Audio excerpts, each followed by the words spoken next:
Good morning, everyone. I'll call this meeting to order. We will begin our conversation this morning on C1, the Norton Sound Red King crab specifications. I'd like to thank all of the companies and organizations for hosting the reception last night. That was very nice. I think we have Sarah Rhinesmith, council staff, here to begin our presentation on C1. Thank you. Thank you, Madam Chair, and good morning, members of the council. For the record, Sarah Rhinesmith, council staff. With me today is Dr. Mike Litzo, the Crab Plan Team Co-Chair, to provide the presentation for the Norton Sound Red King crab harvest specifications. We'll also have a few slides on just the Aleutian Island Golden King crab proposed model runs, and then stock prioritization, summarizing the recommendations based on the CPT report. And Mike, I'll be controlling the slides, so just let me know, and you can take it away. Thank you. Thanks, Sarah. Yes, so good morning, Madam Chairwoman. Good morning, members of the council. As Sarah said, Mike Litzo, co-chair of the Crab Plan team. Apologies for presenting to you remotely today and missing the reception yesterday. We had a last minute scheduling change that we had to react to. Next slide, please, Sarah. So I'll begin with just two slides to provide context for our approach for assessing and managing Bering Sea Aleutian Island crab stocks. This first slide is just the status quo timing with which we assess and set specs for stocks. Stocks come up for final specs at 3 cycles each year. For this meeting, we've just got Norton Sound Red King crab coming up for final specs. And then looking ahead to May and June, we'll have Aleutian Islands Golden King crab coming up for specs. So as Sarah said, we'll have little information on the proposed model runs that Crab Plan team saw in January for that stock. Next slide, please. And then this is the framework that's laid out in the fisheries management plan for the assessment and management of BSAI crab stocks. So we've got this tier system where a lower number higher up on the chart corresponds to stocks for which we have better biological information, for which we have higher confidence population dynamics models that allow us to have less uncertainty for setting specs. We currently don't have any stocks in tier 1 or tier 2 because those tiers require a reliable stock recruit relationship, which we don't have for any of our crab stocks. So all of our stocks are in tier 3 through tier 5. And then you can see the corresponding acceptable biological catch buffer on the right-hand side there that's laid out in the FMP, although the SSC does have the ability to go outside of those recommendations if its judgment so indicates. Next slide, please. Thank you. So this is the layout of both what we saw in our January meeting and then also what I'll present to you today. At the top, the black bolded item is the item for final action today from the council. That's setting the overfishing limit and acceptable biological catch for Norton Sound Red King crab. The two other items in black are items that I'll present to you today. And then all the other items in blue are items that the Crab Plan team discussed or received presentations on, but that I will not be presenting to you today, although I'm happy to take questions on anything. Our January meeting is generally a time, or traditionally a time, where first of all, we work on modeling for our stocks.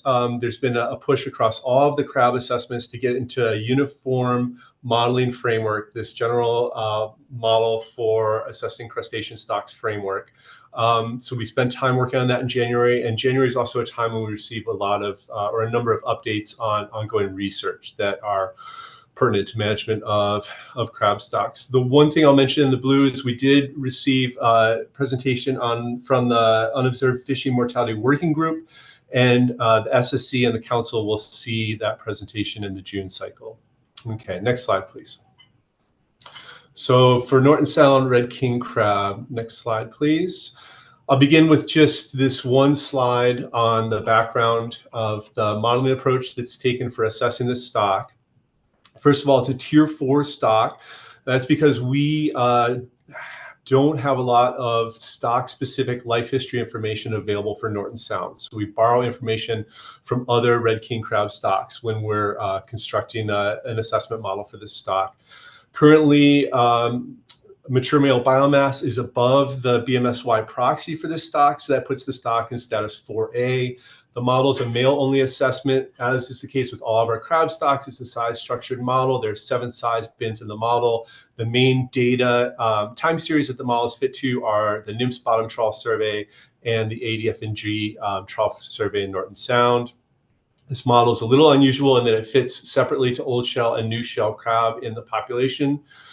And then another unique point with Norton Sound is that it's our only stock that actually has 2 fisheries periods. So there's a winter fishery and a summer fishery. The summer fishery is far and away the larger fishery. The summer commercial fishery, there's also a winter commercial and subsistence fishery. The model applies fishing mortality instantaneously for those 2 fishery periods.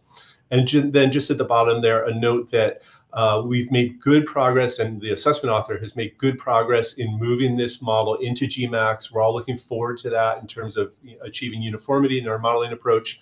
And ADF&G was going to be hosting a modeling workshop this spring where we expect more work to happen on that. These are the fishery and survey data that were presented to us and that were used in this assessment. We got final catch, both retained catch and estimated discord mortality for the winter and summer fishery periods. All those data are finalized. The total harvest was 444,000 pounds, 0.44 million pounds, which is below the ABC. So no overfishing occurred in 2023. And then we got these 2 new data points for fitting the model. ADF&G summer trawl survey with an estimate of 3.44 million crab, and then the NOAA Northern Bering Sea trawl survey with an estimate of 1.74 million. I'll just say before we move on from this slide that this is a characteristic feature of the data that are available for this stock, where we have actually 3 time series. We have an old NMFS time series from 1976 through 1991, the current NMFS time series, and then the ADF&G time series.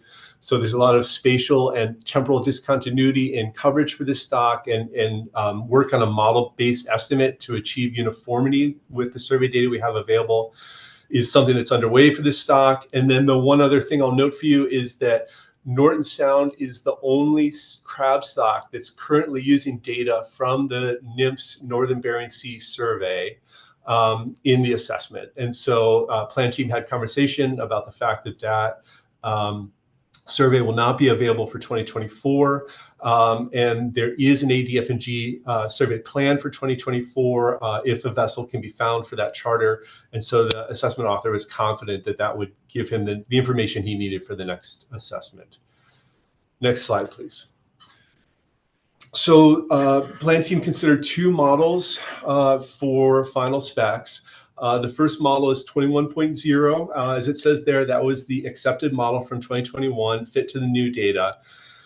A characteristic problem with this modeling this stock is that larger, older crab disappear more quickly than the model representation of the population suggests they should.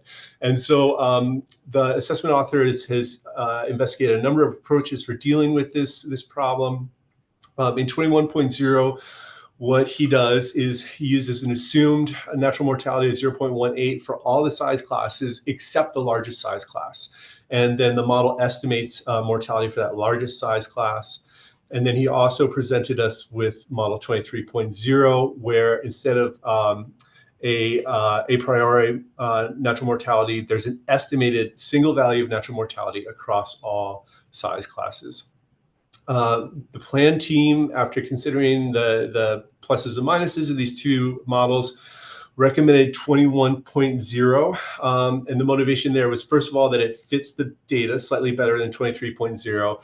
And then secondly, that 23.0 with that single very high natural mortality across all size classes is not consistent with what we understand in terms of life span for red king crab. So making our models biologically realistic is one of our guiding principles. So our recommendation was to retain 21.0 for the reasons that are laid out there.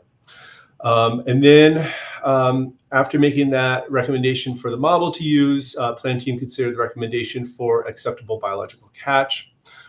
We looked through the sources of uncertainty that were identified in the document last year and determined that those were largely unchanged this year. And so our recommendation was to maintain a 30% buffer for the ABC. Next slide, please. This is the only fit to data that I'm going to present for this stock. This is just a fit to, or rather an estimate of, I should say, of mature male biomass for both 21.0, which is our recommended model in the black line, and 23.0, the alternate model in the dashed line. Very similar estimates of mature male biomass, and this is sort of the characteristic king crab biomass plot, with very high abundance early in the time series and much lower more recently that we see across so many stocks. Next slide, please.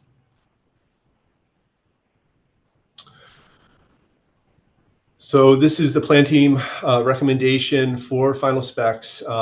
With that model 21.0, the recommended overfishing limit OFL is 332 tons, and then the 30% buffer gives us an ABC of 233 tons. And with that, I'll just pause and see if there are any questions on Norton Sound.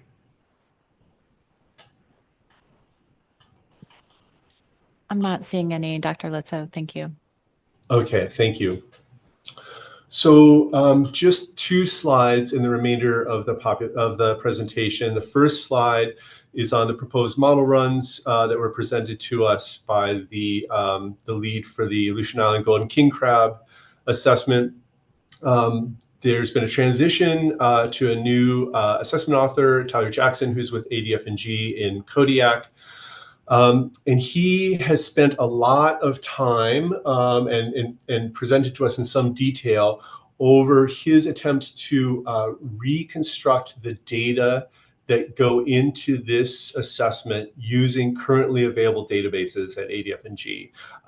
And it's sort of a long story, but the take home is that he was not able to reconstruct the data that were handed to him and all of the characteristics using the modern, most validated version of the data. So we spent quite a bit of time cleaning up the data, and the plan team definitely appreciated the importance of that work for this assessment. The assessment authors also spent quite a bit of time working on ways to standardize CPUE. This assessment currently uses only commercial CPUE as a data source, not in the models we're looking at here. We're not using survey data in the assessment.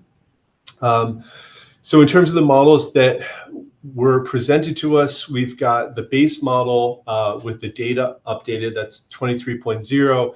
And then a number of potential improvements to that model. First of all, truncating the way that the model treats small crab in a minus size crab class, that's model 23.1. Better treatment of effective sample size for the size composition based on observer sampling effort, that's model 23.1a.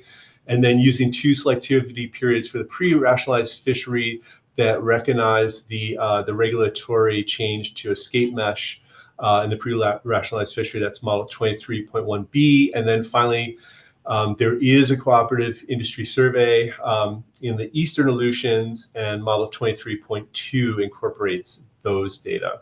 So for next cycle in May and June, the plan team recommends bringing forward those models that are indicated at the bottom there.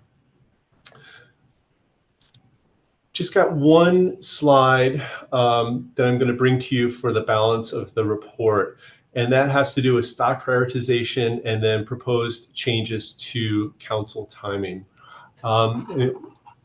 Just looking at this here, it looks like this got changed a little bit from the version I had, but as you know, there's a proposal to drop the February council meeting. That would affect Norton Sound red king crab. And so the plan that crab plan team discussed for council timing and meeting that proposed council timing change would be to do the final assessment for Norton Sound as a virtual CPT meeting in November, to bring final specs to the council in December. And both the assessment author and plan team thought that that would be a reasonable option. And then in terms of changes to stock prioritization, we have a number of stocks that are in rebuilding status that are not currently responsive to rebuilding efforts. And in particular, we discussed the Pribilof Island blue king crab assessment. And Crab Plan team is recommending that we change that from a biennial assessment to an assessment every 4 years after the 2025 assessment. We'll still produce, there's the version of the slide, I remember, thanks. We'll still produce a rebuilding update every 2 years when rebuilding status is being assessed. But actually the OFL for this stock is set within the rebuilding plan, so that won't require a new model run. And next slide, please. And just as a final note, we wanted to welcome Ethan Nichols, who works for ADFNG in Dutch Harbor as our newest plan team member, and thank all the members and assessment authors for their work. And with that, I'd be happy to take any questions. Thank you for the presentation, Dr. Litzow. We have one question for you, Ms. Kimball. Thank you. Thank you, Dr. Litzow. I just, on the last slide, wanted to make sure I understood that the only stock in which you were highlighting that could be affected by the council's need to potentially not have a February meeting was Norton Sound Red King Crab. And those other things you're highlighting for us are just other suggestions from the crab plan team, I suppose, on the timing and prioritization of doing assessments every 2 years for a few species.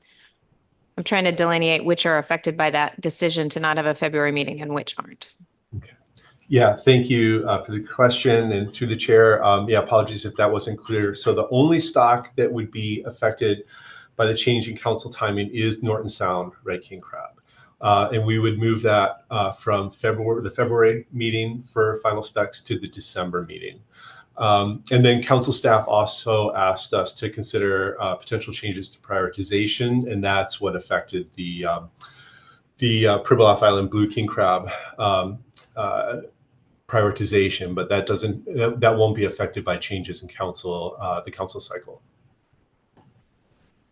Thank you for that clarification. And then my other question was on the previous slide, and just curious about the use of the industry survey in, you didn't mention that when you went through the presentation in the proposed model explorations, and I didn't know what data that provided for the model. Yes, thanks again for the question through the chair.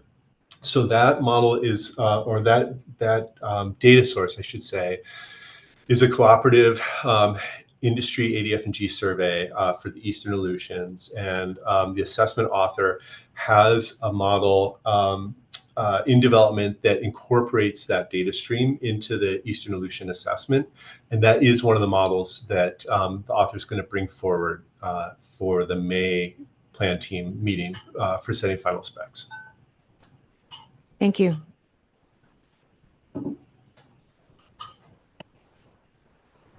Not seeing any further questions. Thank you for your report. Yeah, thank you. I think we have the SSC report next. Good morning.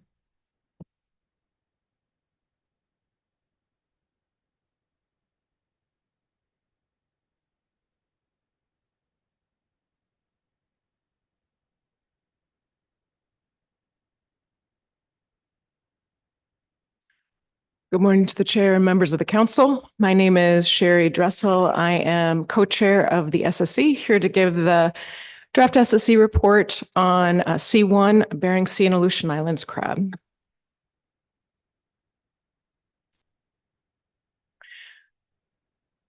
So for first item up is Norton Sound Red King crab. The SSC recommends model 21.0 for harvest specifications, and this agrees with both the author and the CPT, and it places the stock in tier 4A. The results from this model indicate that the stock is not overfished and overfishing is not occurring. The SSC also supports the OFL and the 30% buffer for the ABC, and this also is in agreement with the author and the crab plan team and is consistent with last year. The SSC had a number of recommendations for future work. We highlight and support the crab plan team's recommendation that the transition to GMAX, the new modeling framework, is the top priority. And the crab plan team said that they believe that they will be able to bring forward bridging models, which will allow us to examine this transition and potentially approve this transition next September, October, which would be wonderful. We have a couple of other ones, and those are considering the time blocks for survey selectivity and exploring spatiotemporal models like VAST. To deal with the imbalance in sampling among the different surveys. There's a historical NMFS, there's a current NMFS, there's an ADF&G survey, and the ADF&G survey has changed in structure. So to combine those, we recommend that the authors look at a VAST approach. That's what I have on Norton Sound king crab. The next one was Aleutian Island Goldens. We have model runs for the May CPT and June SSC meeting. The SSC agrees with 3 models that the crab plan team recommended be brought forward, 23.0A, 23.1, and 23.1B. The SSC differed from the crab plan team in not recommending or recommending that 23.2 not be brought forward in May. This is the one actually with the industry cooperative survey, and the SSC really looks forward to models with that, and we think it's really promising, which is why we want it brought forward in the future. But the author and the crab plan team said that they didn't believe that that model was ready for setting specifications in May and June, and they were just going to bring it for comparison. And our recommendation was just not to bring it forward since it wasn't plausible, but bring it forward the next time research and exploration takes place. The SSC appreciates the careful documentation Dr. Litso described of going through the historical data. The other thing that the crab plan team had recommended was that in May, the crab plan team supported the author bring forward new standardized CPUE indices. The SSC actually recommends that the author stick with the current CPUE standardization method, and that is just because if they change the standardization method and all the models are based on that, and the SSC hasn't previewed it, we didn't want to end up with a whole series of models that the SSC wasn't in support of. So we recommend keeping the current one, which we reviewed at this meeting, of CPUE standardization set for the model runs in May and June. And then we fully support the recommendations of the CPT to explore methods, a whole number of different methods, zero inflated data, revisions to the CPUE standardization, data weighting, and continued improvements to GMAX for the future.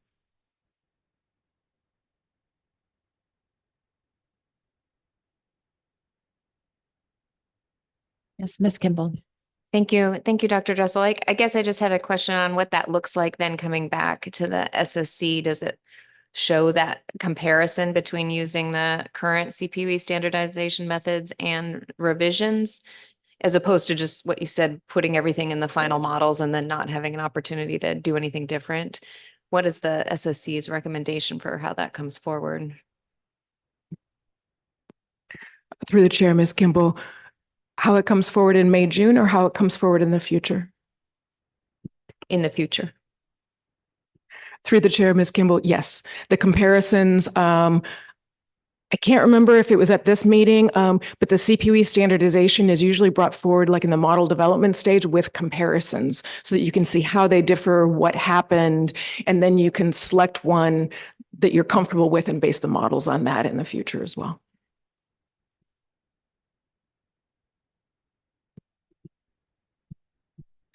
For the balance of the CPT report, the SSC commends the progress that was made at the GMAX, and the simpler modeling workshop was actually last March. So we'll just say the GMAX workshop that happened in January, that workshop has continued to be really productive and essential for advancing the GMAX framework.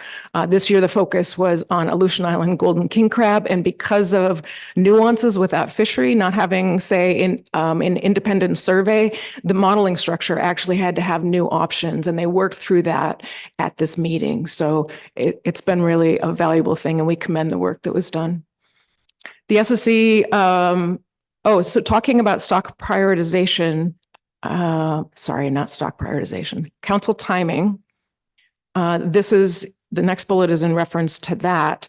Given the council's direction in April of last year of not having an in-person February meeting in 2025, the crab plan team looked at their schedule to find options.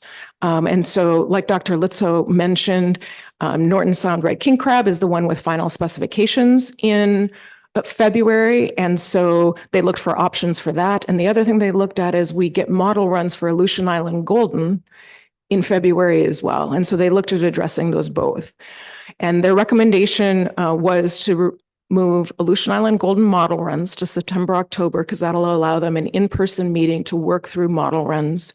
And then they recommended, and so they would have initial model runs in September, October, and then Aleutian Island golden specifications are still going to be almost 9 months away. They're going to be in May, June of the following year. As far as Norton Sound, like Dr. Litso said, final specifications would be moved to December. And the model runs for that are September, so what, 3 months before that. And so they would look at Norton Sound specifications in a virtual meeting in November, and then with the idea that the SSC could review in December. So the SSC supported those changes and had a couple of notes. The first one was the Northern Bering Sea data is critical for Norton Sound red king crab. In some years, we may not have an ADF&G survey. And so if you don't have a NIMF survey that reaches up to Norton Sound as well, you have a year without data. And so it's critical that in the years where the Northern Bering Sea is done, that it's able to be incorporated.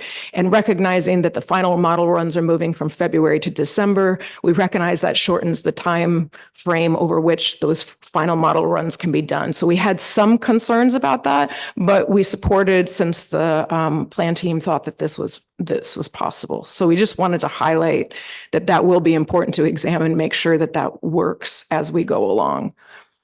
The second one was just recognizing that if we move Aleutian Island Goldens to October, Norton Sound red king crab to December, there may need to be accommodation for the SSC's schedule in those times relative to other agenda items so that we can take them up. And staff spoke to us and said that that could be considered and worked with. Ms. Baker. Through the chair. Thank you, Dr. Dressel. I'm hesitant to ask this question because it just occurred to me, and sometimes that gets messy. Thank you. So I want to make sure I'm on the right slide. Highlighting the importance of the Northern Bering Sea survey data for Norton Sound red king crab. And yesterday we heard during Dr. Foy's presentation for the Science Center update, impacts over the next few years anticipated due to the survey modernization effort, particularly on the Northern Bering Sea survey.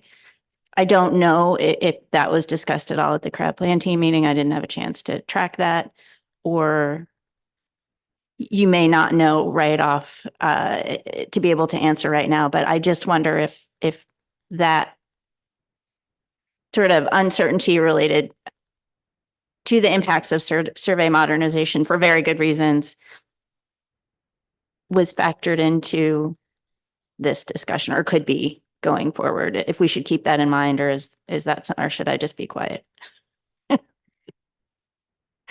Through the chair, Ms. Baker.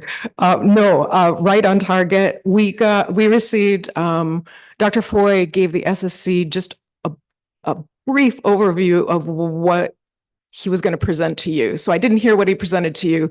The key piece that seems to relate to this with the survey modernization is it sounds like the Northern Bering Sea survey isn't going to be done so that they can make these changes. So yes, I think that does impact Norton Sound red king crab, because Norton Sound red king crab relies and uses that Northern Bering Sea survey. Right now, I think the Northern Bering Sea survey hasn't been it every year anyway. So while it's valuable for Norton Sound king crab, it's not like we haven't faced this in the past. I think that the real combination issue is whether the Northern Bering, what we did discuss is if the Northern Bering Sea survey isn't done and the ADF&G survey is done, then we're left without any data. And so we also heard, I think it was from the plan team, I think we may have asked about the ADF&G survey schedule, because I think it's gone, don't quote me on this, but I think it's gone from triennial and then, we may have missed a few years, and then it's been annual for the last few. And so our question was, is it going to be annual in the future? And the response that we heard was, we don't know. The ADF&G, I believe, has, I'm speaking with my SSC hat here. ADF&G, I believe, has funding to do that survey this year, but the vessel is the question. And so actually, we don't know whether we're going to get any data for the stock. So yes, that is a concern. We didn't really have the authority to recommend anything with that, but we certainly recognize it. Thank you. And Ms. Kimball. Thank you. And I had the same question as Ms. Baker, and Dr. Foy told the council that the Northern Bering Sea survey not being done, it will not be done this year, but it will be done every other year until the survey modernization project is complete.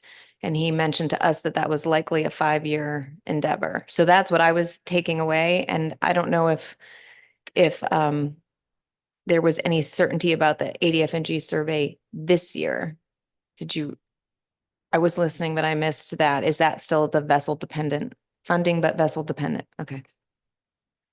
Yeah, through the chair, Ms. Baker. My understanding is the vessel issue is actually, I believe it's for this coming year. Yeah. Thank you, Dr. Dressel. So the last point that I have is that the SSC supports the crab plan team recommendation to move Pribilof Island Goldens from 2-year to 4-year. We recommend that this start after October 25, because I believe that that's 25 or 24 is the next assessment for Pribilof Island blues.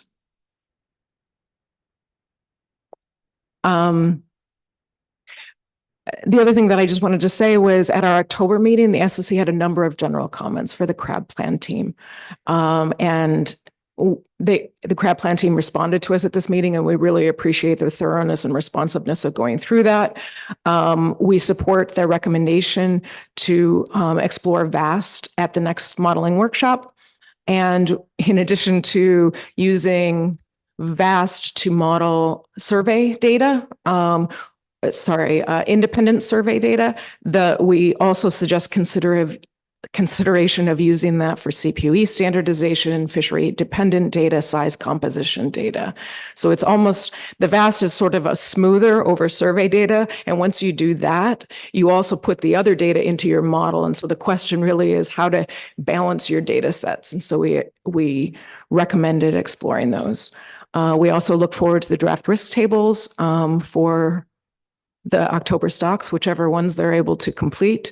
And they had some notes in their report about sort of open-ended how to address risk tables in the assessment, in the safe writing process. And we suggest that they follow the process and the placement of things that we have currently going on for groundfish, so it's consistent. And that's all I have. I'm willing to take questions. Not seeing any additional questions. Thank you for the report, Dr. Dressel. Thank you very much. I think we're ready for the AP report. And any members of the public wishing to testify on C1, please do sign up before the end of the AP report.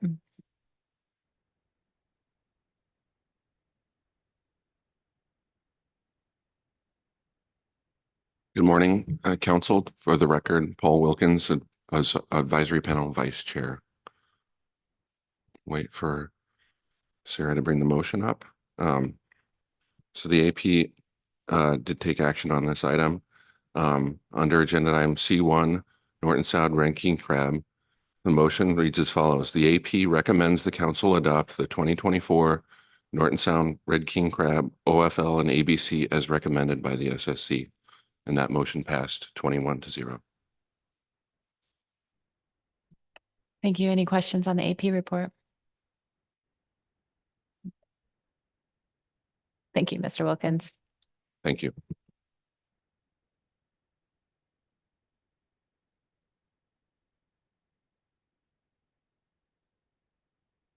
I'm not seeing anyone signed up for public testimony.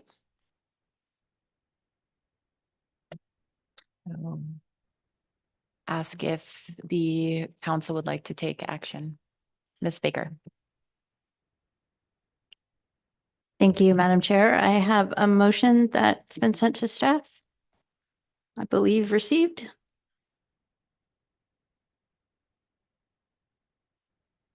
I'll wait for that to post on the screen.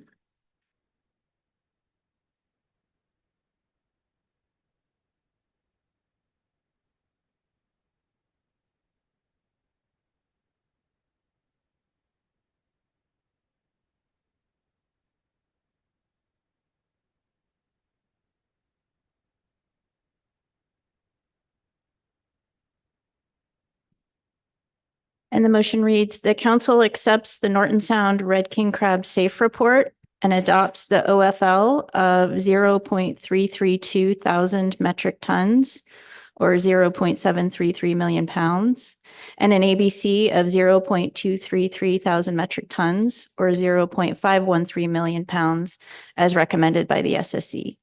The second, I'll speak to it. Thank you for the second, Mr. Mesereau. Thank you, Mr. Mesereau. Madam Chair.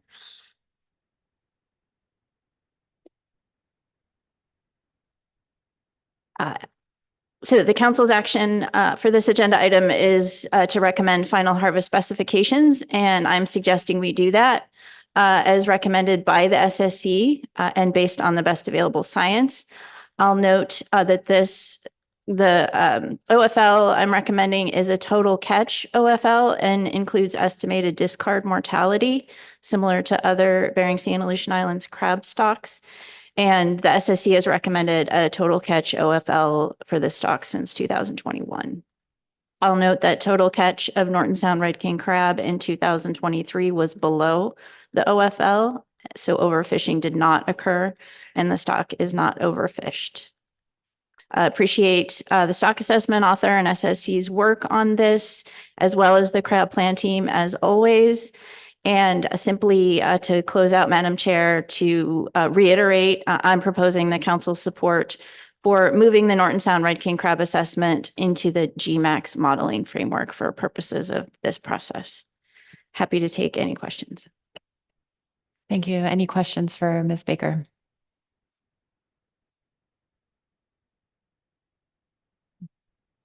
Any comments on the motion?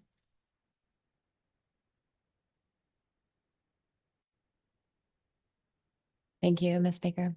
Appreciate it. I think we need a roll call for this motion. So Mr. Witherall. Thank you, Madam Chair. Calling the roll on Norton Sound Red King Crab harvest specifications.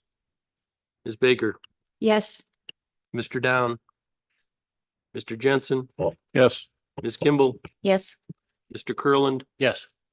Mr. Mesereau, Yes. Mr. Sukata, Yes. Mr. Twite, Yes. Ms. Vanderhoven, Yes. Mr. Seaborn, Yes. Mr. Abnika. Yes. Motion passes 11-0. Any further action? Ms. Baker. Thank you, Madam Chair. I don't have action to propose. I did just want to address a few points in the balance of the crab plan team report. I think Dr. Litso did a very thorough job during the presentation, and so these issues were raised. But I just wanted to suggest to the council and note the support of the crab plan team and SSC's recommendation to change the assessment frequency for Pribilof Island blue king crab from a 2-year to a 4-year cycle, consistent with the stock assessment prioritization, but also noting that, of course, that stock is currently under a rebuilding plan that requires NMFS to assess the progress towards rebuilding every 2 years. And Dr. Litso noted in his presentation that this change in the stock assessment frequency would not affect the stock status report that NMFS is required to do. And I just thought that was important to point out, given the status of the stock in terms of being in a rebuilding plan. And also really appreciated the crab plan team's discussion of how to address the proposed council meeting schedule change, particularly looking at no February 2025 meeting and taking the time to walk through the change, particularly in the Norton Sound Red King crab harvest specifications process, and suggesting problem solving that approach to suggest a short virtual crab plan team meeting in November to review the stock assessment and safe report. And just again, appreciative of the crab plan team's willingness to work with changing resource availability and meeting timing to still do our work and in the future. So that's all I have, Madam Chair. Thank you. Thank you for those statements, Ms. Baker. Okay. Looks like we are ready to move on to C2, begin our staff presentation. Just stand down for a few moments and let staff set up.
Mr. Cunningham. Good morning, Madam Chair, council members, Sam Cunningham, council staff. Never a good sign when you got to plug in your laptop for anticipated presentation time. But I am going to be one of several presenters this morning. We're joined by Dr. Mason Smith, who's available remotely from NMFS Sustainable Fisheries and Habitat Conservation Division, and Sarah Rhinesmith, council staff. And then the last presenter on this agenda item will be Alex Perry from NOAA Office of Law Enforcement. So today we're presenting an analysis to the second initial review stage. The council reviewed these alternatives at the last June meeting. And today we're going to focus on what's new in this draft as a result of the SSC and council's requests from June, which is still quite a bit of material. I don't intend to flag every table or go through all the benefit cost comparison points for each groundfish sector and crab. But of course, if there are questions or points of analysis that you'd like us to clarify in this presentation, we're happy to address those. In addition to the council's instructions for revision as best we could, we're also now able to report on the 2023 year in terms of groundfish activity in the Eastern Bering Sea and the Bristol Bay Red King Crab stock area, or Area T, and then in the Red King Crab savings area. Also, 2023 gave us a new year of trawl survey data since you saw this in June. And the Kodiak Lab has helped us report on that by life history stage in and around the savings area and also specific to NMFS Area 512. And finally, 2023 was an important year in terms of getting the first analysis of a winter spring pot survey to take a step towards improving our knowledge of where red king crab are outside of the summer trawl survey and the fall crab fishery. And Ms. Rhinesmith will talk more about those items and other pieces of ongoing crab research when she covers the new elements of the EA later on. I have some information to go over how we addressed some of the council's more direct questions from your June motion. And then Dr. Smith will be the one primarily showing you the ways we've analyzed or extended our previous analysis of how to think about fishing location choices in response to areas being closed. Ms. Rhinesmith will go through new and revised parts of the EA. And then finally, there are two items that aren't directly tied to the alternatives as they're currently written, but the council instructed us to keep them as part of this document for the time being. The first is a continued discussion with additional stakeholder feedback on framework approaches, to use the council's terminology in your motion, that have a similar aim to the council's purpose and needs statement, but are potentially more dynamic relative to static area closures and theoretically could be more targeted to protect certain aspects of the Bristol Bay red king crab population. And then the last section will be presented by Mr. Perry from OLE, and that's an updated discussion of the pelagic trawl gear performance standard regulation and its enforceability. And you'll also see that you'll have a report from the two representatives of PNCAC that'll be part of the staff report, which, depending on where it falls relative to the time certain balance of SSC report, I guess you would just take it as part of our report. So for reference here, I've included, paraphrase of the council's purpose and needs statement. It hasn't been changed since it was first drafted by the council in December of 2022. And it's unchanged then from what you saw in June. So I've just included it here for any reference back. And this will also look familiar to you. The council's action alternatives for this agenda item were not substantively changed at your June meeting. The public will be aware that there are two action alternatives. The council could select either or both. Alternative 2 relates to the red king crab savings area. And then there are sub options that would mean that a groundfish closure applies to either only trawl gears or could also apply to pot and hook and line gears, depending on the sub option selected. And then alternative 3 relates to NMFS Area 512, which lies to the east of the red king crab savings area and is contained within the northern Bristol Bay trawl closure area. So that's an area that's already not open to trawl gear. And for either selected action alternative, then the council would need to choose one of two trigger mechanisms that would put an annual closure in effect. And again, this is unchanged from June. A little bit to elaborate on the trigger mechanisms in response to some of the council's questions in the June motion about how we could analyze the merits and trade-offs between those two options. So this slide places the savings area, the savings sub area in NMFS Area 512 in the context of the Bering Sea and Bristol Bay crab stock area, which is Area T. And the evolved system of area and time closures or restrictions that have originated at different times and for different, if interrelated, purposes. Some of these are gear closure areas. Some have a seasonal aspect. Some are triggered by or trigger PSC restrictions for various species, like the Zone 1 trawl closure area or trawl PSC limit. Most of these are fully in effect today, as they were when they were first implemented. But in some cases, there are closure restriction areas that are still defined in regulation, but have effectively been superseded by the existence of cooperative management measures, such as, for example, the Pollock Incentive Plan agreements. And here we've overlaid a figure that's also in your document. This was provided by the Pollock trawl CV sector, showing their internal use of rolling hotspot closures. So it matches up well. You can still see how this sea land conservation area is maintained there. So this is an example of what this means in terms of fishing operation and flexibility to respond to contingencies, constraints for other PS species or new area closures. So again, this is a compilation of season hotspot closures that that sector had in place cumulatively over the period of 2018 through 2023. The alternatives for this action are, unlike some the council's familiar with, where alternatives like a hard cap PSC limit could immediately curtail fishing throughout an area in the middle of a season. And then in analysis, you often see some presumption of foregone catch. And a key position in this analysis is that we expect that in many cases, the ground fish fleets are going to catch the TAC at or near the annual utilization rate that we expect based on history. So the question and the reason to bring this up while looking at this figure is where is that catch going to occur and when?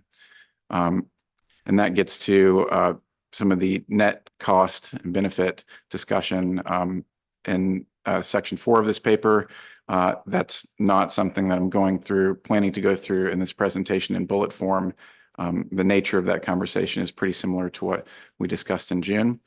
So there's that built up limitation on options for where fishing can occur and different effects on PSC species or the effectiveness and efficiency of the groundfish fisheries if they're fishing in a second best choice location.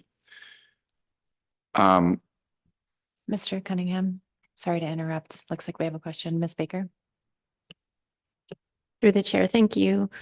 Mr. Cunningham, I do, and I'm sorry if I'm a little premature on this, please just let me know. I really appreciate on this slide the overlay of figure 3-3. And I'm just wondering, for members of the public who might not be familiar with rolling hotspots, can you just sort of slowly go through what this overlay of figure 3-3 represents? And I think you stated your conclusions in terms of limited flexibility for the fleet to move to other areas, but if you could please just slowly walk through what is depicted in figure 3-3 and how that helps us understand what you're saying.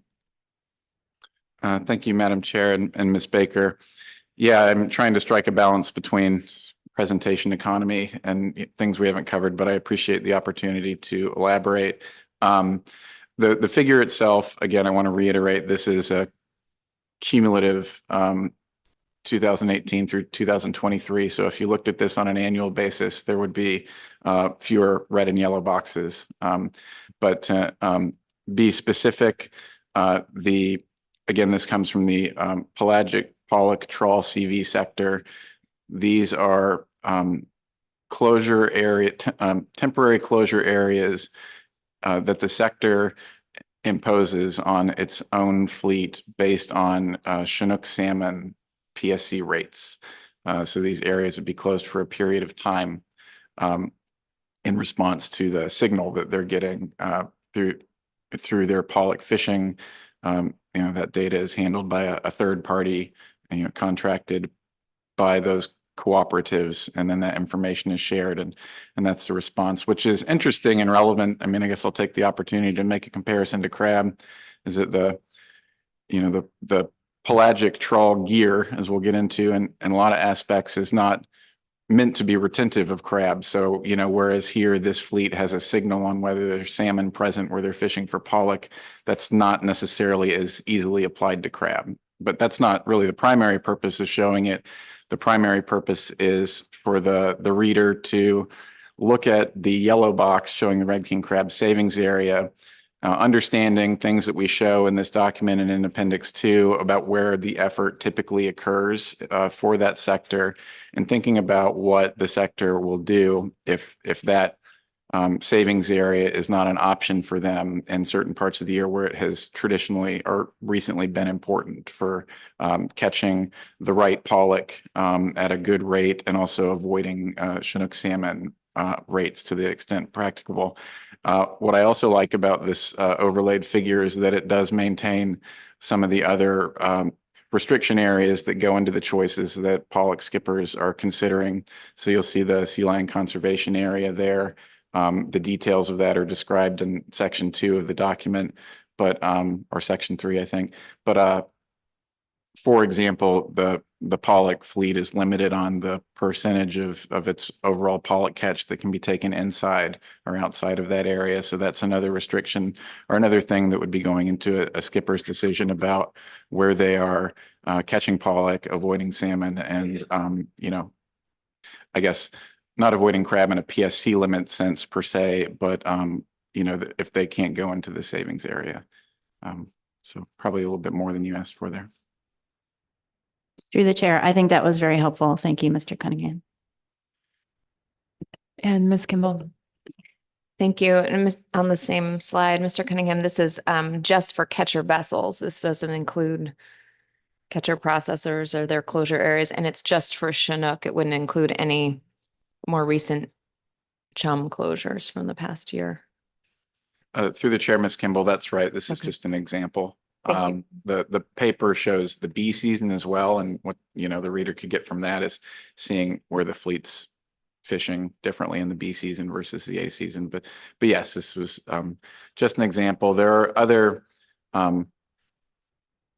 closure areas related to chum here, the chum salmon savings area, but that was actually the example I was referring to as something that's been obviated by these IPAs.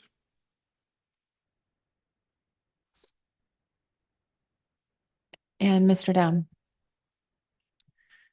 Thank you very much, Madam Chair. Thank you, Sam. So I think I'm jumping way ahead here, and if I am, just ask me to come back to this question at a later time. But since we've opened the door on this a little bit, and you did comment on how this figure 3.3 and these rolling hotspots apply to the analysis that you did in Appendix 2, where you looked at where the effort would displace effort from the Bering Sea, from the Bristol Bay Red King Crab savings area would end up. And so my question is, when I looked at that, the path that I went down appeared to me that what you did was you looked at the worst case scenario, which would be that effort that's displaced, the effort would be displaced if the Bristol Bay Red King Crab savings area was not available to pollock trawl. The effort that was displaced would end up in these areas of the highest salmon bycatch. And I just want to make sure that I got that right, that that's in fact what you did, was use this to identify those areas that have the highest likelihood of salmon bycatch, and came up with this, what I would articulate as the worst case scenario. I just want to make sure that I'm not making that up as I go through this, that that's actually what you did.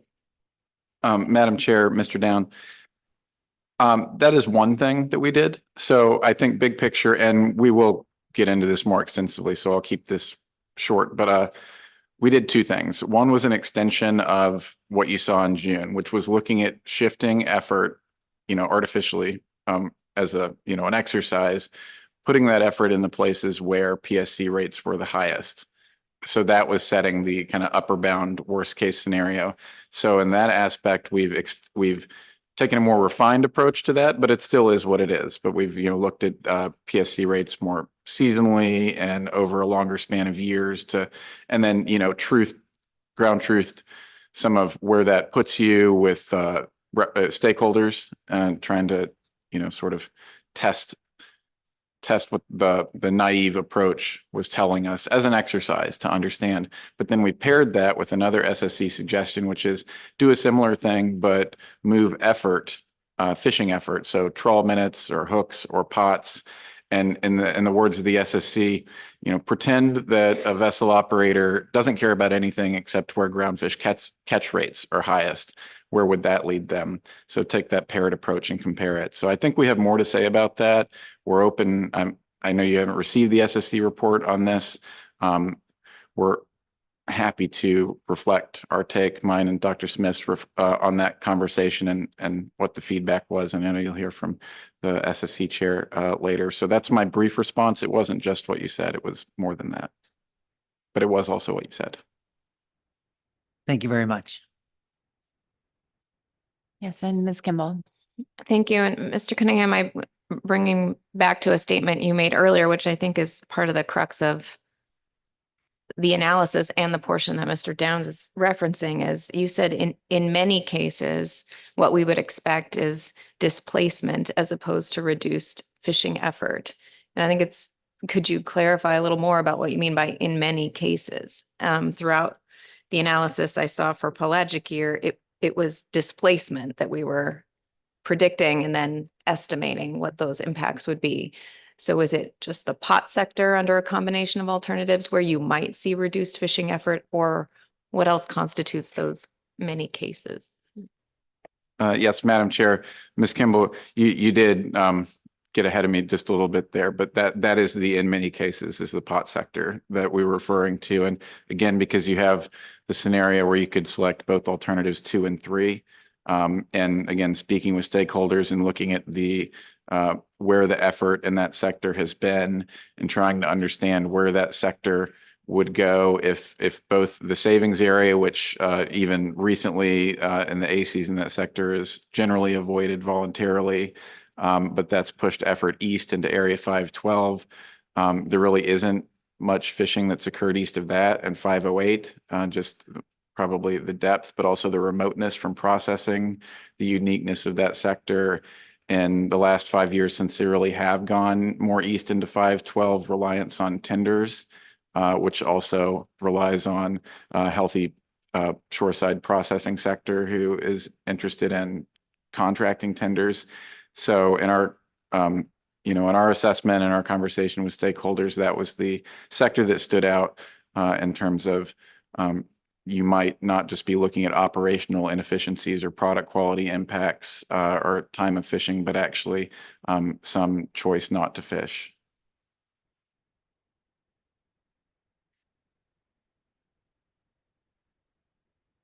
Thank you, Mr. Cunningham.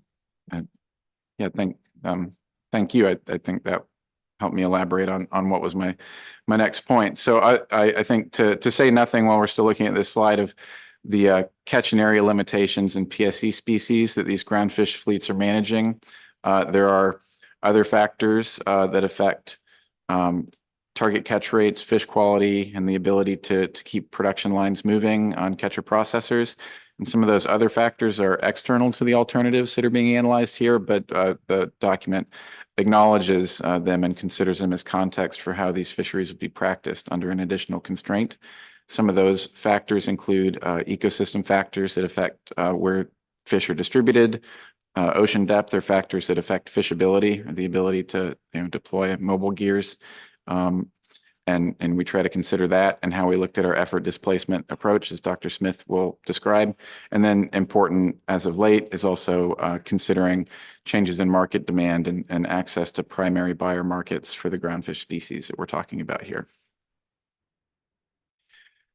So before getting into the displacement analyses, I did want to go over some of the questions the Council and SSC asked in June for us to bring back. So here I'm focusing on 3 questions that are paraphrased out of the Council's bullets in its June motion. And this is largely addressed in section 2.4 of the document with supplementary information in the EA that Ms. Ryan-Smith will discuss. The first of these is to discuss the stock level impacts of crab PSC and the groundfish fisheries on these areas of interest at current levels of Bristol Bay red king crab abundance. The high level response to this is that bycatch removals from these areas are small relative to other sources of crab mortality. And in consultation with the stock assessment experts, we've put in the document that it's possible that bycatch removals have greater marginal impact at low levels of abundance. But the marginal difference in effect is not something we're able to quantify because it's relatively small, and we don't know what we'd need to know about which segments of the crab population are being impacted, either observed or unobserved mortality through groundfish fishing, and also impacts to crab habitat. And we also don't know the full attribution of what's driving the low recruitment that's been present for this stock for a number of years. Similarly, it's possible that if you had highly granular data on which crab were being impacted or which geographical spaces of habitat were absolutely the most critical or productive, then you could draw a better line between groundfish fishing and the biological consequences, which is a phrase in the Council's request motion. The assessment models that we have aren't suited to answer that question. although some of the ongoing research that Ms. Rhinesmith will reference later could help make some steps in that direction. The second council question was about the relative importance of these areas of interest with respect to the Bristol Bay Red King crab stock. And again, we're doing what we can to address this question in good faith, but it's that takes the form of describing basically what type of information would be needed to give a direct answer to a complex question. And one issue that stands out here is kind of a subtext question of whether the importance of the savings area is the same as it was when it was created in the mid-90s. And as I mentioned, an overview of some of the information that we do have, like life history specific survey data, is going to be covered by Ms. Rhinesmith later in this presentation. So I might hold on further discussion for the moment there. And then third, we were asked to provide information that could help compare the two option triggers in terms of the likelihood of them being in effect, given current and projected ecosystem conditions. In terms of its merits, the area swept biomass estimate, or option 1, comes from the trawl survey, and it's a direct piece of data that doesn't change retrospectively as hindcast years when the assessment model is re-estimated. The area swept reflects contemporary management conditions of each year in that year. And the 50,000 ton threshold roughly reflects the range of area swept biomass estimates over the last 3 to 4 decades and captures years when the threshold was not met, but the state was able to open the fishery, and vice versa when the fishery was closed. One difficulty with the question that was being asked of us here, which isn't really a problem with the model, is that we were asked about projections, but the projection tool, which is the model, is really built for mature males. And there are other parts of the stock that would contribute to the area swept survey estimate. And those elements of the stock are not projected by our model tool. It's also not something you can solve just by scaling up the model projection to all elements of the stock and then assess that against the 50,000 ton threshold, because the male-female sex ratio is not consistent across years. In terms of comparing the two trigger options, probably what we can say is that the area swept estimate is simple and objective and has a consistent methodology, and that the stock assessment experts consider it a minimum of the red king crab in the stock area. So it's perhaps appropriately conservative, depending on where you set it. And then the option 2 trigger, which is effectively based on the state of Alaska's harvest strategy, allowing for a directed fishery, does by its nature incorporate some of the variable factors that are considered in the assessment that you wouldn't get from just looking at the area swept estimate. And the state, in making the decision to open a directed fishery, also has leeway to consider some of the other factors that are in the model that aren't in the area swept estimate. So like assumptions about recruitment or directed and non-directed fishing pressure levels. In some cases, the state also might be considering things that aren't currently modeled in the assessment at all, like expectations or for future ecosystem conditions. So we did want to bring the council something, and the best depiction of the near and medium term that incorporates several of these council questions was a projection of mature male biomass over 15 years under different fishing pressures using the base assessment model. This is courtesy of Dr. Paloff of ADF&G. So here you'll see with F equals 0, that represents no directed fishing. And we wanted to look into what if there was no directed crab fishery, but there was bycatch and groundfish fisheries. And what we came to understand is that would be not appreciably different from F equals 0 because of the relative amount of bycatch in that. On the other end, F equals 0.25 would be fishing near the OFL. And then the other lines shown here, 0.167 approximates the fishery in 2020, which was the last year before the 2 consecutive years where there wasn't a directed fishery.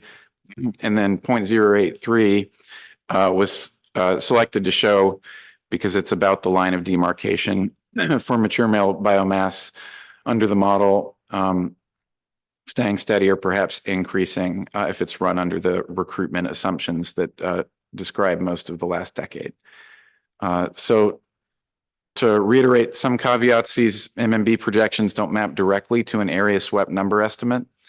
And also the trajectory of these four lines might look different if you were to run this model in the future with different and perhaps improved understanding of recruitment effects related to the ecosystem or other things that aren't captured in the trawl survey, like fishery interactions with small crab, which kind of branches over into some of the discussions that the unobserved fishing mortality work group has discussed, which again, Ms. Rhinesmith will touch on later. So I don't intend to walk through parts of section 3 of the document, sort of the context and fishery description of mostly the groundfish fisheries, also the Bristol Bay Red King crab fishery. I will just direct the reader's attention to table 3.1 on page 62 is updated through 2023 and shows trends in groundfish catch by gear and by specific areas, areas specific to this action. That the patterns of interaction with the Red King crab savings area and also parts of area T, the stock area that aren't in the savings area are similar to what they were in the last 3 to 4 years. We're really the only sector that was fishing inside the savings area was the pelagic trawl sector, but all sectors did have some activity that wasn't in the savings area, but was also within the stock area. Excuse me, Ms. Baker has a question. Through the chair. Thank you. Mr. Cunningham, I apologize if I felt like you were getting to the end of the questions asked by the council and moving into the next section. Is that right? Okay, I'm a little slow. I did have a question about the, I think, second question related to the importance. How important is the Red King crab savings area to Bristol Bay Red King crab? That question posed by the council, and appreciate the discussion here in the document. I'm wondering about the discussion. It's actually on page 39 of the analysis in terms of, and I think we've struggled with this. We've heard this from the SSC clearly. In an ideal world, time area closures are established with specific objectives, you know, so we can, in a way that we can measure to determine if we're making progress toward meeting those objectives, or at least have any indication to signal that we are.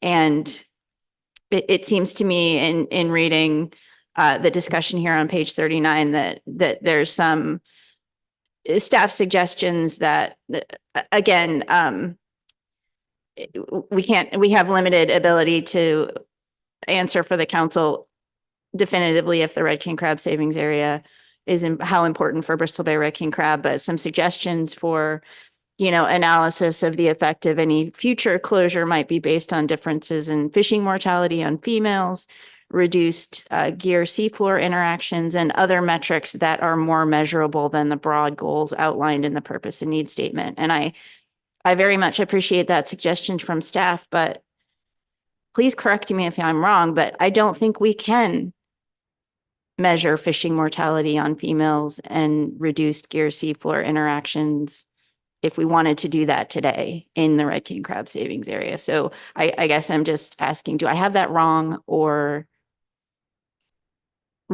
help me interpret the point of that paragraph, because I'm struggling. Through the chair, Ms. Baker, that's correct. I think in some sense, the task of answering this question became a list of things that unfortunately we don't know, and we don't know how we're going to learn them on the timeline of, you know, the council's desire to consider this action.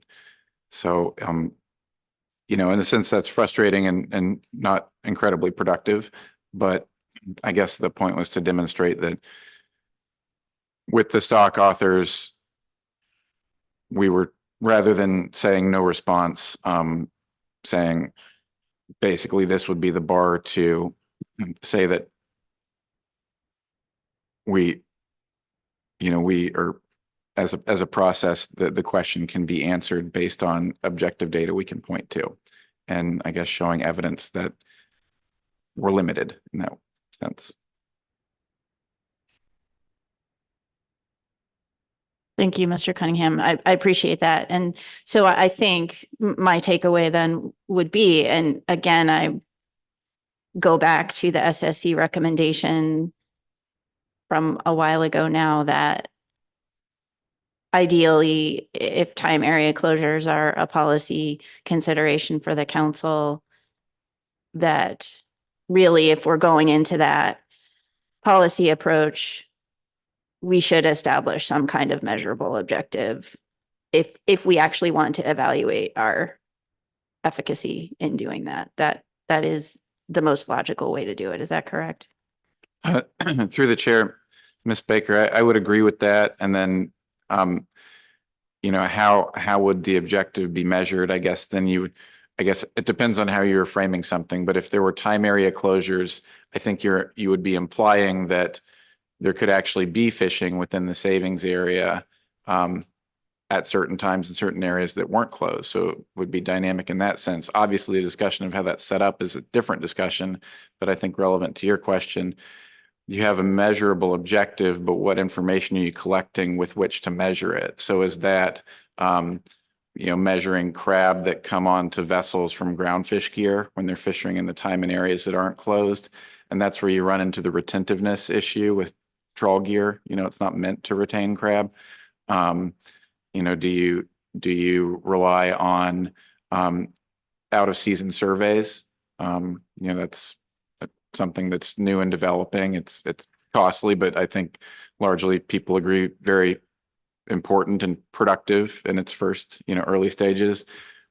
Would you be looking at just modeled stock outcomes? I think that would be beyond my capacity to speak to, but could you get to a point where you're assessing this with a modeled approach that's considering ecosystem factors in warm and cold years?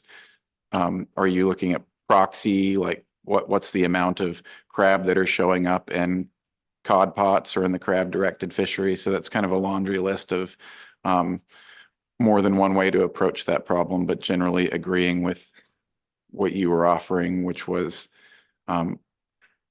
we're experiencing now the lack of a before to evaluate the effectiveness of this closure from, the mid-90s. So how would we try to improve upon that moving forward? Yes. Thank you. And Ms. Kimball. Thank you. I'm on that same section, Mr. Cunningham, and appreciate the effort to try to evaluate the relative importance. The ask was really around relative importance of the savings area and area 512. And I didn't see much in the document about the importance of area 512. So that was my first question, if there was any information to provide there. My second question was about the suggestion from the stock experts that is on page 39, that the savings area itself on the stock is positive, but not as great as the effects of recruitment variability, causes not fully understood, environmental adversity, and predation. And those kinds of statements and these questions posed to stock experts, I assume, were kind of outside the realm of the alternatives at hand, since we have some information in the document looking at the action that actually could show, specific to the pot sector, a combination of alternatives that would not have a positive effect on red king crab. Closing the savings area to pot, moving them into an area with higher bycatch and 512. So this question posed outside of kind of the scope of the action, which I think was the right way to do it, but I just want to clarify. Through the chair, Ms. Kimball. So I think I agree with everything you said. To it, I would add, and I'm hesitant to put words in the mouth of the stock assessment author, but I think a way to say that is, in their professional judgment, there are benefits to the savings area has provided benefits, but here's a list of things that are obviously outweighing those benefits, or else the stock would have had a different trajectory since the mid-90s. Again, I'm cautiously putting that forward as what that thought process was on answering a kind of question we're not well set up to answer. As far as information on the importance of 512, again, this was a section I said I was going to punt on until we talked about the EA, but I know Sarah will show summer survey data that is the Kodiak lab, did us the bespoke job of breaking out their survey data by the savings area, area 512, other areas that are in the stock area, but not those areas. So just different slices of their entire history of the survey data, which again is the summer. So it's limited in that sense. So that shows the use of 512 by crab. Then in the other places in the document you see, like in section 3, I think like tables 3, 5, and 3, 6 show the parts of area T that aren't in the savings area. So for the pot sector, you can pretty much ascribe that for the most part to 512. How much crab PSC that sector is taking in that area. And then again, Ms. Rhinesmith will also give a brief overview of some of the movement tagging studies that have developed over recent years. And I think from there you could see and interpret some movement and use of 512. And then more broadly, I don't think it's part of this presentation, but in that EA section about Bristol Bay Red King crab, we're citing kind of the state of knowledge about larval dispersal, settling, and juvenile habitat, referencing, I think, Dr. Daly, some of his recent publications, and understanding that's kind of a developing area of knowledge, but I would lump that into the 512 Eastern Bristol Bay importance discussion.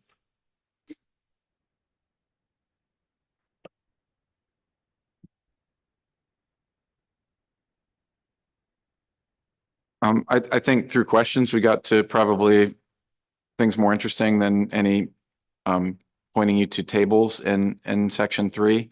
I'll just note that in section 3.6, that's where we discussed the Bristol Bay Red King crab fishery itself. We've given a slightly more extensive overview of that fishery and reports on volume and value trends.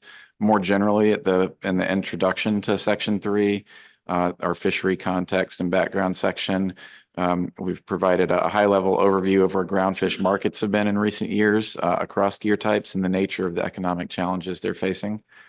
Other context points are, again, we talked about table 3.1 is updated to show who is fishing in and around the savings area and the extent to which they're not, that it's in line with recent years. But we include in our analyses years that are more in the 2013 to 2018 range. There were different profiles of effort and activity, for example, of the non-pelagic sector around the savings sub area.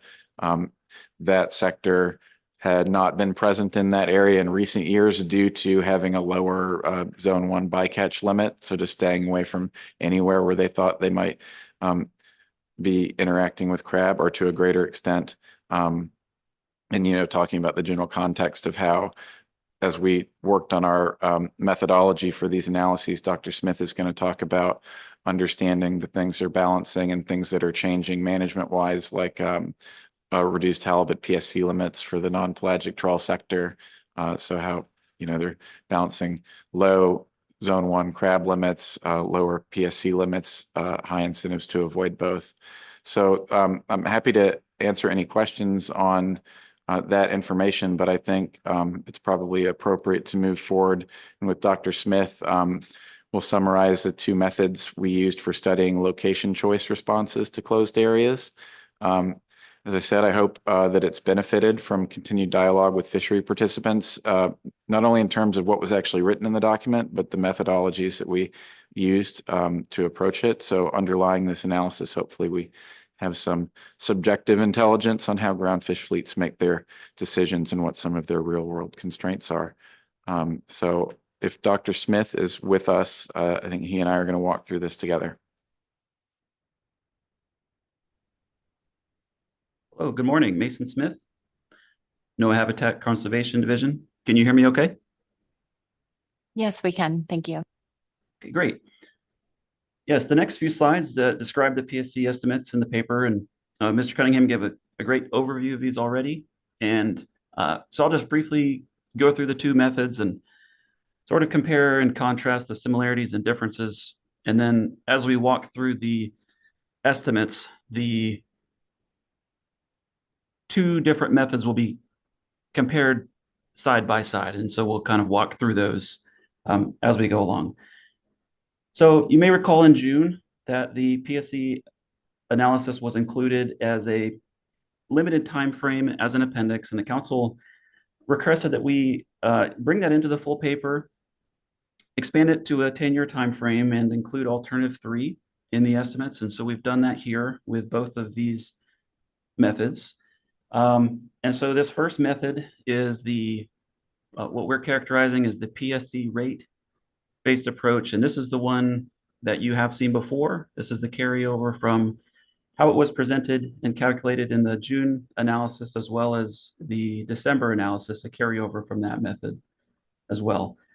So what we're doing is we're displacing the groundfish catch that was caught in a given area. So whether that is the savings area or area 512, and we are applying that to a PSC rate outside of the area. And we've selected, in this case, the highest PSC rates that are of equivalent or close to equivalent area of the area displaced. And so this is giving us a sort of maximum scenario. Mr. Cunningham mentioned earlier, it's sort of the maximum bounds that we can probably picture through these estimates. And then, of course, we subtract any PSC that was captured in that older area for that given year and season. So these are broken out by season as well, A and B season.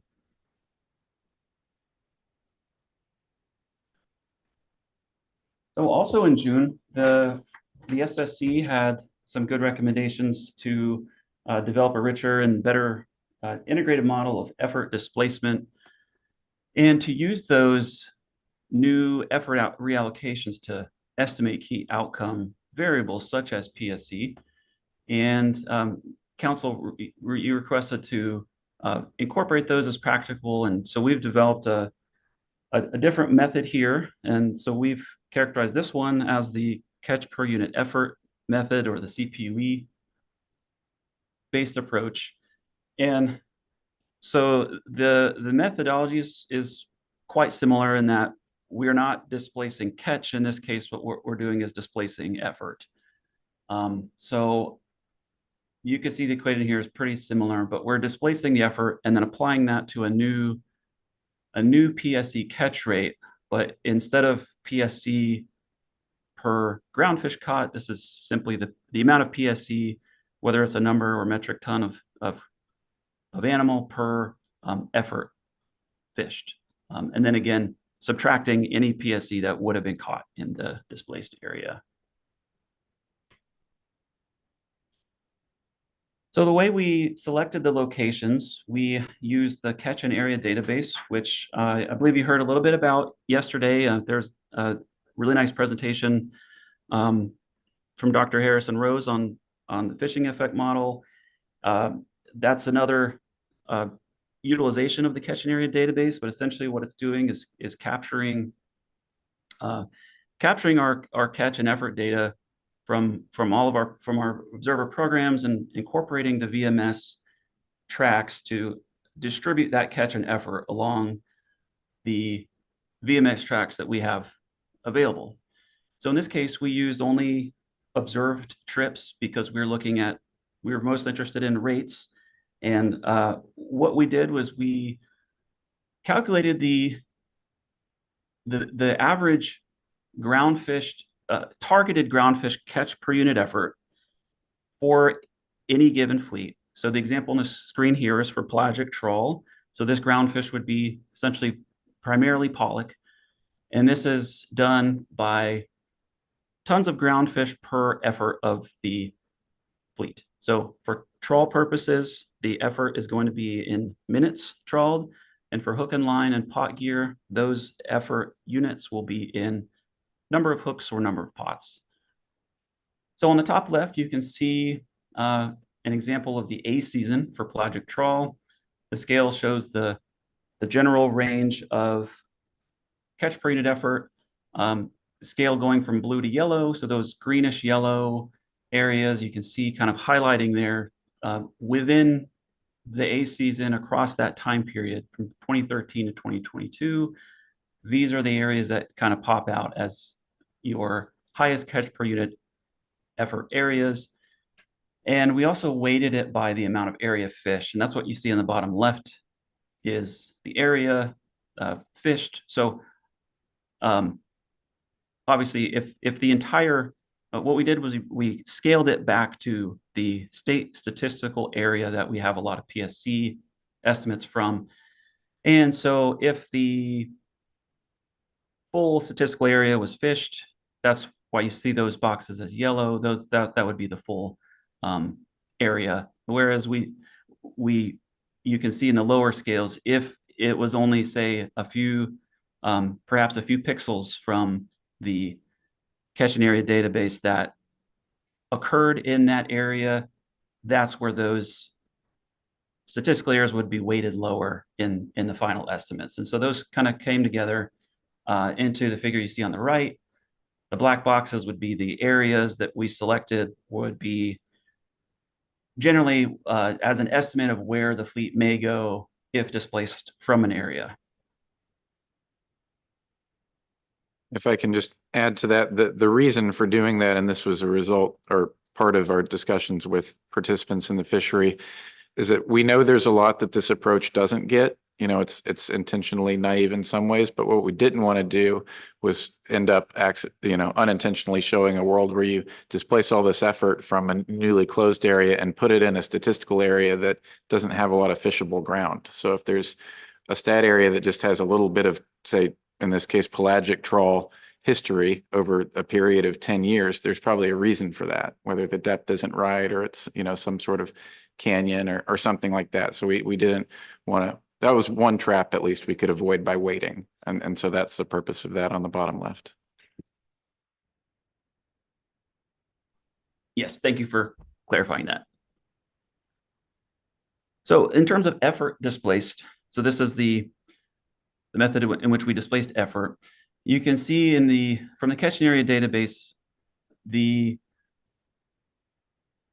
grid units that we can get are sort of that they are down to 7-kilometer grids. And you can see in this example, for again, sticking with pelagic trawl A season, some years are going to have much more effort inside the area displaced than others. And so that's kind of gets into when we get into the PSC estimates, and we see the highs and lows, sometimes it's simply just that the area displaced 2 may have had a high PSC rate, and other times there just may have simply not been much effort at all in the displaced area for that given year and time. So this is just an example showing a zoomed in version of some of the figures that are in the document and later in the presentation that you'll see sort of those year and seasonal differences.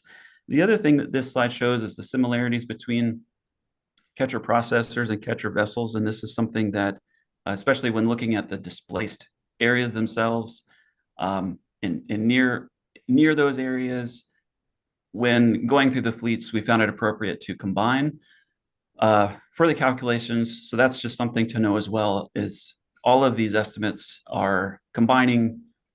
All catcher processors and catcher vessels are combined in these estimates. And maybe I would add to that does apply across gears. It's holds true and is most important for trawl gears. For something like pot gear, obviously the CP fleet is quite a bit smaller in terms of overall effort. But when we looked at some things that the results were initially telling us, like, oh, the effort would shift into an area that is frankly well outside of the range of what you would expect a pot CV to be able to fish. You could probably understand that was coming from our small pot CP fleet. And so, we gave the eye test to initial results and tried to make sure we weren't, again, there was at least one trap we could avoid.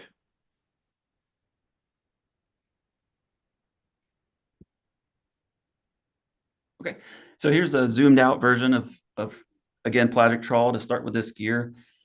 You can see that the example I gave with the low effort in 2013 there, but most of the years you can see there's quite a bit of effort in here. And so this is an A season fishery.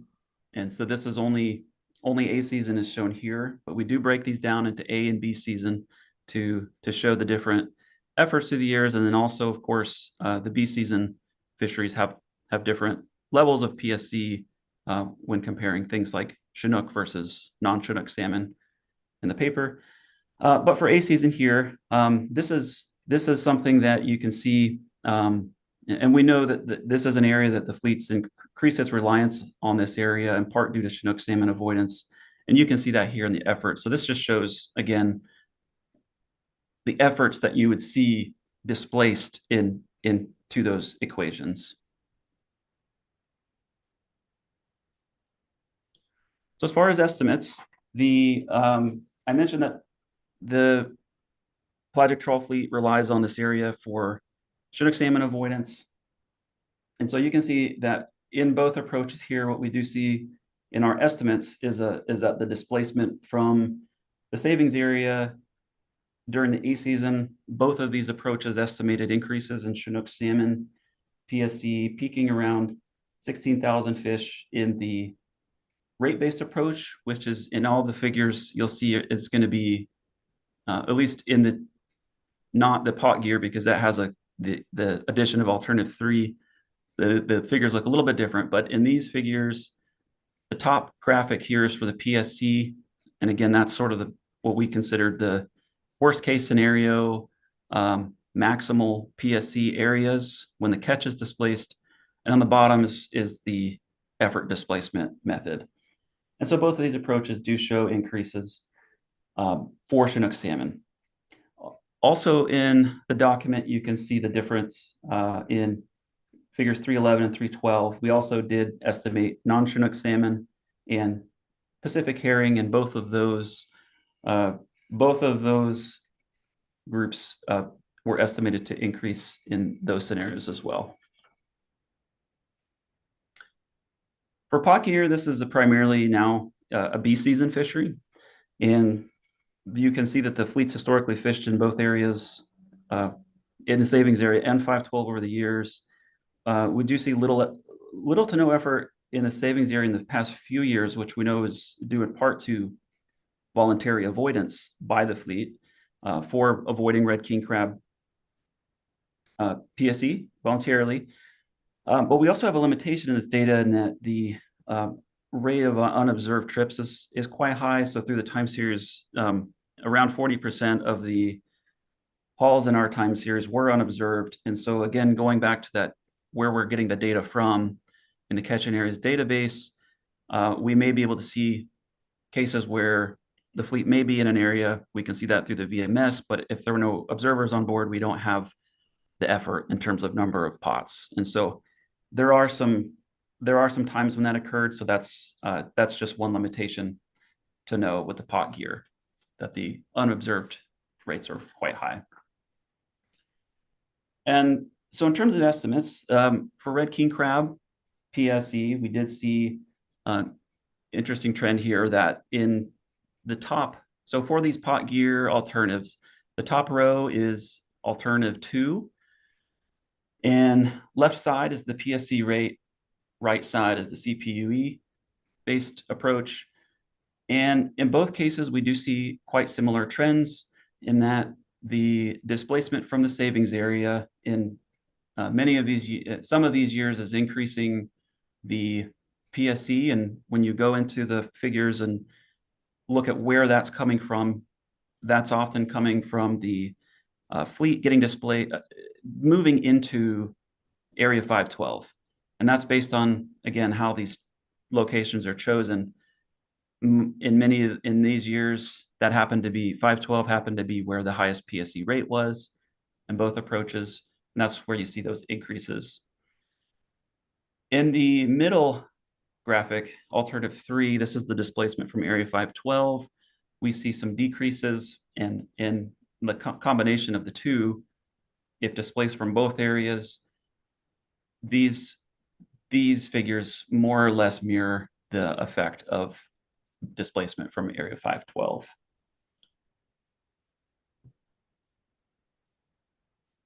And there are also trade-offs to consider here with the other species of PSC for pot gear. This shows the Opilio crab, PSC.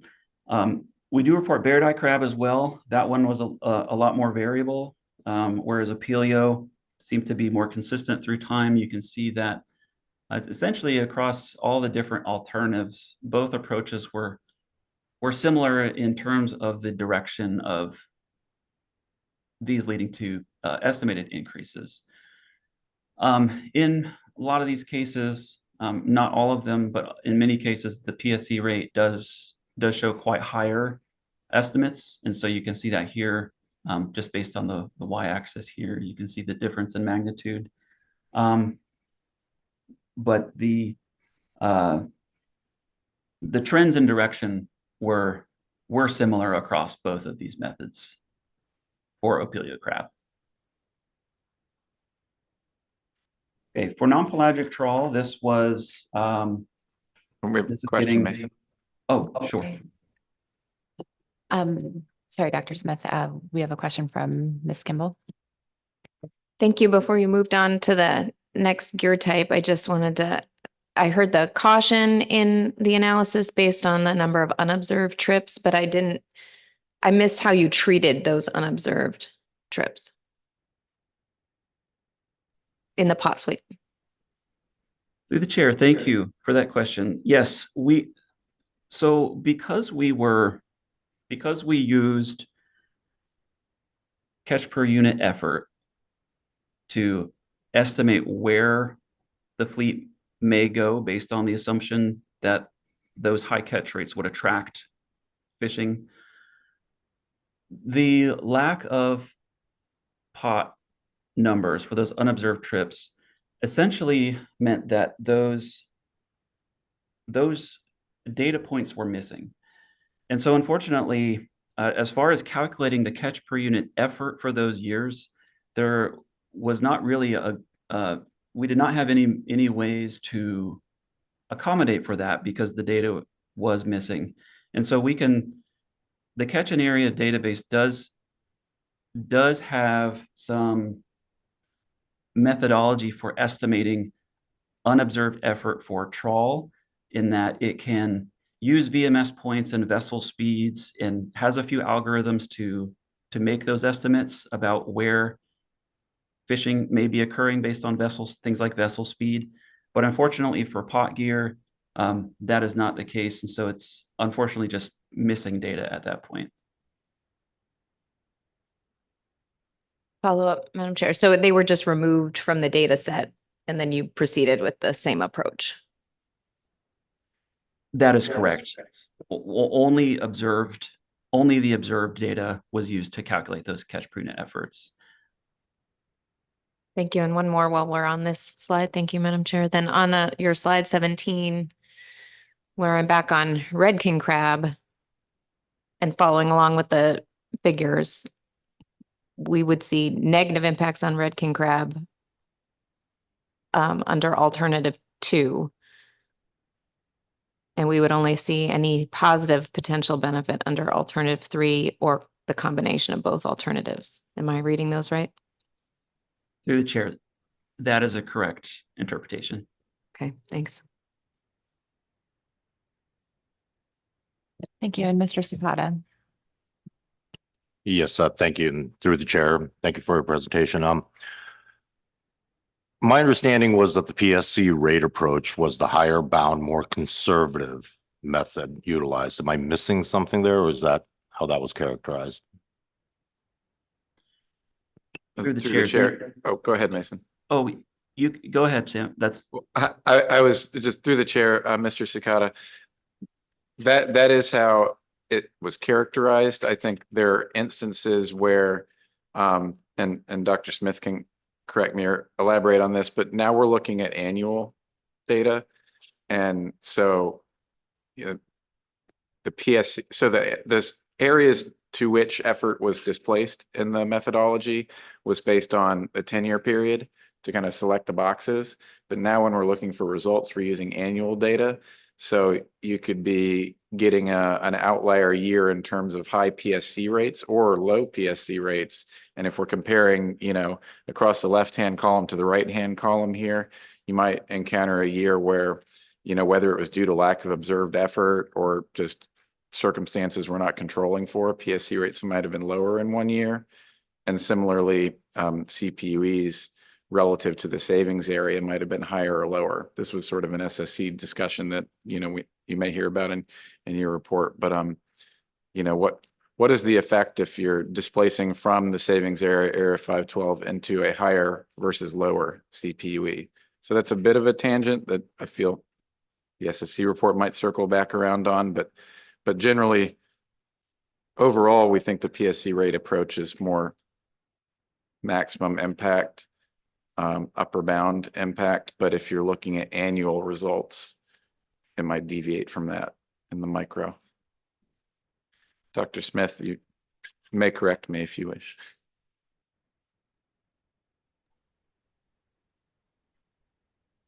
Thank you. No, Just- that was a great summary. Okay, a quick follow-up. I guess so in slide 15 I was kind of looking at it as a Chinook salmon in years 2021 and 2022, the PSC rate of not rate, I guess the number of fish seems significantly lower in the PSC model based approach versus the CPUE based approach. And so that what your explanation there, that would explain that difference if I dug into it further. I know the scales are different. That's kind of threw me off first, but Through the chair. Yes, and thank you for recognizing the scale, but your point still holds. And so in the appendix 2, we've put the tabular form of all these tables here. So you would see, without checking the math here at the table, I think you would find the maybe uncharacteristically low PSC rates in those years. Again, I'm looking at the table and the figure and telling you why I think that is happening. And again, Dr. Smith, feel welcome to correct me. Through the chair. Yes, it's the tabular information is a great way to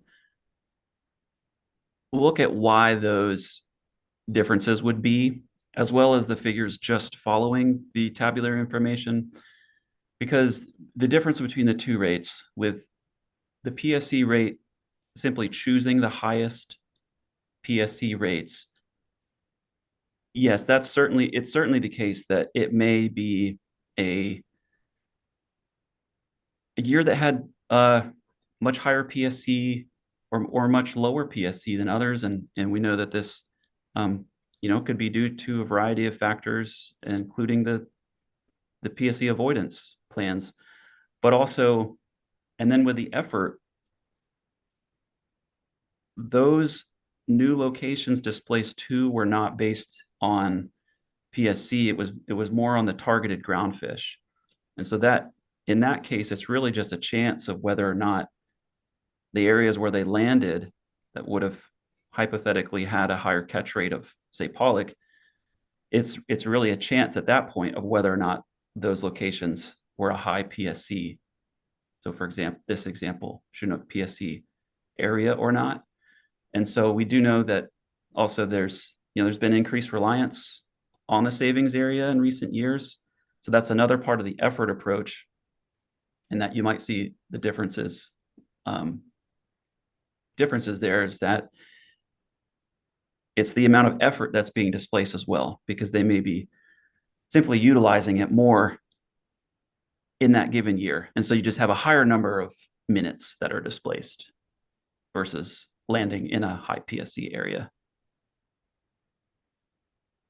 And Madam Chair, we're absolutely happy to, take all the council's questions about how we got to what we're showing you, but I think it's also useful to think about why did we do this exercise in the first place? And, you can also hear probably in the SSC report about how we could do things differently, maybe better in certain aspects, and might get slightly different estimates. But I think to zoom back, the take home message is the direction of effect and relative magnitude, so, and again, that's why it's not quite spaghetti at the wall, but that's why we've taken two approaches, and we're kind of trying to triangulate between those two approaches and then what we can understand from talking to stakeholders and just tell the correct directional story and maybe offer explanations for why it might be. But we would probably be the first to acknowledge that, if there's a difference in effect of several thousand animals for whatever PSC species we're talking about, we certainly could imagine that these aren't precise estimates for a long list of reasons. Thank you for that, Mr. Cunningham. Mr. Down. Thank you, Madam Chair. Thank you, Dr. Smith, and thank you, Mr. Cunningham.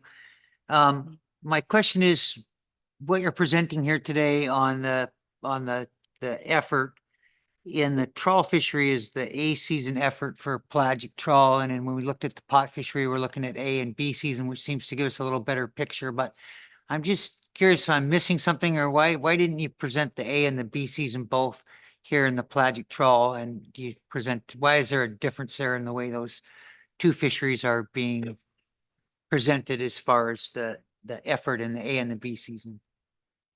Through the chair, Mr. Down, the same analysis was conducted for the B season and the pelagic trawl fishery, and it is in Appendix 2, and I could give a table and figure reference if you'd like. Maybe look that up on a break and tell the public. But I think if you look at the effort maps, which was a good, step one, okay, what's going on in the fishery? And also you look at the tables, I think probably table 3.5 and 3.6 would be a good, or 3.6 would be a good place to start.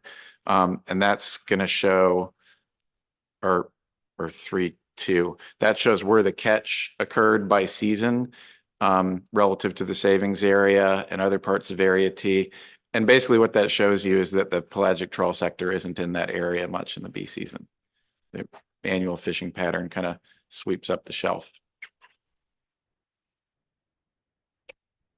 Yes, and Ms. Vanderhoven. Thank you, Madam Chair. Thank you, Mr. Cunningham. So looking through these, I think kind of the main takeaway is that regardless of which method you use, you're going to likely increase PSC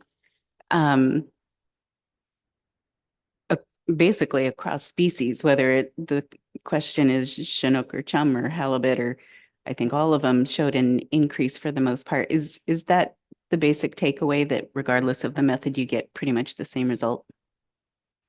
Through the chair, Ms. Vanderhoven, we do have a summary slide that we'll get to that kind of brings these results together. I think on average, the answer to your question is yes. Chum, maybe not so much because of the B season dynamic we were just talking about. Just to pick maybe the one counter example. So I guess